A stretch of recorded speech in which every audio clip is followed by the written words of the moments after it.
I was asked by one minister, why do you keep on telling this story? Are those your relatives who were killed?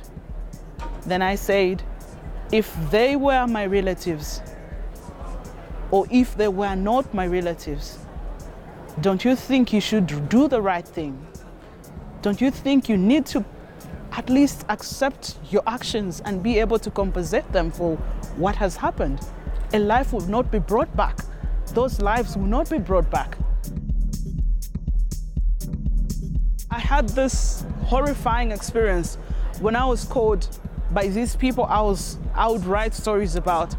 They were merely settling on a piece of land that belongs to the state, and all that they wanted was to, get the legal documents to back their settlement on that particular piece of land. I was called, 2 people have been killed, 2 people have been shot dead, come over. I went to this area and all I found was, 2 bodies lying. The third one was alive at the time and was with a bullet in his leg.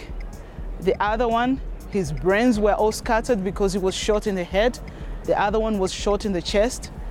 And I was like, the camera person is rolling, telling me to do a report. And I was like, wait a second, I can't do the story yet because I might attach emotions to the story, and I don't want to do that because I felt really bad and women were weeping all over, and I was like, how do I tell this story? How do I remove myself from this story? Because I've known these people for a long time and I know their call has been genuine. That's been like the worst kind of experience I have had in my whole life, and I think anything else I would be able to tell a story. But just seeing, people in a pool of blood, and it's not one person, you find 3 people in a pool of blood and you're saying, are we in a war zone? That's been the worst experience I've ever had. A bullet has its own identification number, and we're able to know, based on those empty cartridges we found on the ground, that these bullets were fired by the military officers. And you ask the government a question, why have you killed these people? You have the obligation to provide land for those people. They are Zambians, they need to stay on this land. Why have you killed them? And they tell you, no, we can't tell you anything about that. We'll have to conduct an inquiry. I had to get somehow out of my way as a journalist to try and, help those people secure justice, because there were young children left orphaned, young children dropping out of school because their father was killed and all that. And I thought, the government could have done something to help those children that were left orphaned because of their officers that killed them.